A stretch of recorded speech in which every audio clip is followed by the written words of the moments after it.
کمال جوگی کے یہاں پر ایک بلی پلا کرتی تھی۔ ایک بات بتا کر کے میں اپنی تقریر کو اب ختم کرنے جا رہا ہوں۔ وہاں پر ایک بلی پلا کرتی تھی۔ ایک دن مخدوم اشرف جہانگیر سمنانی ایک کرامت بیان فرما رہے تھے، کس کی؟ سید نجم الدین کبریٰ علیہ الرحمت والرضوان کی۔ آپ فرما رہے تھے سید نجم الدین کبریٰ علیہ الرحمہ نے ایک کتے کے اوپر نظر ڈالی تھی تو اس کو ولی بنا دیا تھا۔ اللہ اکبر۔ جب یہ کرامت آپ کی بیان ہوئی تب آپ کے ایک خلیفہ تھے جن کا نام رفیع الدین تھا، ان کے دل میں یہ خیال پیدا ہوا، اب اس وقت ایسا کون اللہ کا ولی ہوگا کہ جو ایک جانور کو بھی اللہ کا بندہ، اللہ کا نیک بنا دے۔ اللہ اکبر۔ جب دل میں یہ بات آئی تب مخدوم اشرف جہانگیر سمنانی نے مسکرا کے فرمایا اس وقت بھی ایسے اللہ کے نیک بندے موجود ہیں۔ اللہ اکبر۔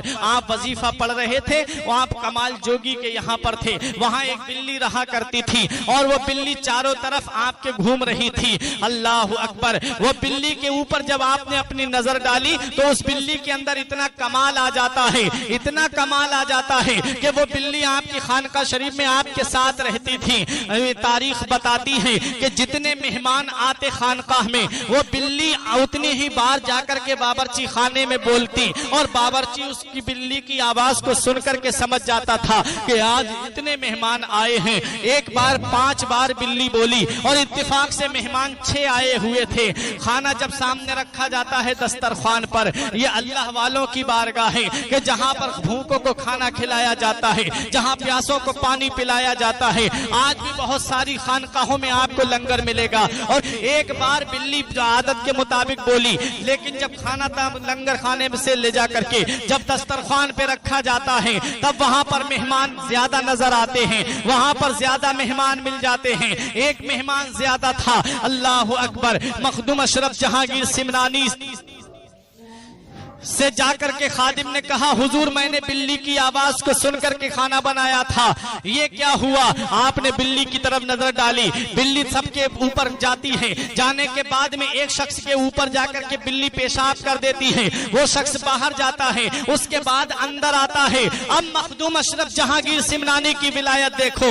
آپ نے فرمایا تو مسلمان نہیں ہے؟ اس نے کہا ہاں آقا میں مسلمان نہیں ہوں۔ مخدوم اشرف جہانگیر سمنانی فرماتے ہیں میری بلی صحیح جانتی تھی۔ اس نے کہا حضور 12 سال سے میں ایسے ہی لوگوں کے پاس میں جاتا ہوں اور 12 سال سے مسلمانوں کا بھیس بنا کر کے پھر رہا ہوں، پتا چلا کہ ہر داڑھی والا مسلمان نہیں ہوتا، پتا چلا ہر کرتا پجامے والا مسلمان نہیں ہوتا۔ مخدوم اشرف جہانگیر سمنانی کہتے ہیں کہ تو کب سے گھوم رہا ہے؟ اس نے کہا 12 سال سے۔ اس نے کہا 12 سال سے میں اسی طرح لوگوں کے پاس جاتا ہوں، آج میرا راز کھلا ہے تو وہ آپ کی خانقاہ میں کھلا ہے، لیکن آج سے میں کلمہ پڑھ کر کے مسلمان ہو رہا ہوں، آج سے میں مذہب اسلام میں داخل ہو رہا ہوں، آج سے میں مذہب اسلام کا سچا تبلیغ کرنے والا بن رہا ہوں۔ اب پتا چلا یہ مخدوم اشرف جہانگیر سمنانی کی صحبت میں رہنے والی بلی کا یہ کمال ہے کہ مسلمان بھی پہچان لیتی ہے اور غیر مسلم بھی پہچان لیتی ہے۔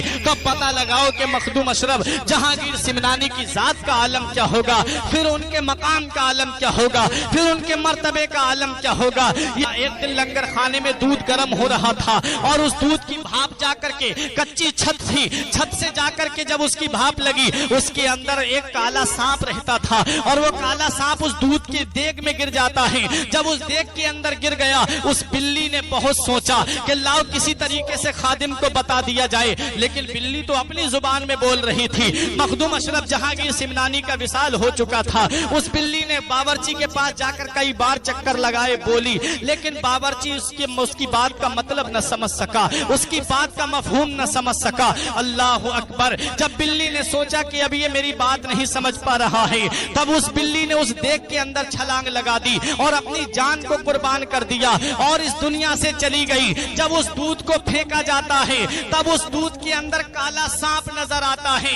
بلی نے جان اپنی اس لیے دی تھی تاکہ یہ دودھ فقیروں میں تقسیم ہوگا، جو بھی اس دودھ کو پیے گا اس کا انتقال ہو جائے گا، جو بھی اس دودھ کو پیے گا اور وہ اس دنیا سے چلا جائے گا۔ آج کی چھوچا شریف کی سرزمین پہ جا کر کے دیکھو، سید مخدوم اشرف جہانگیر سمنانی کے روضے کے برابر میں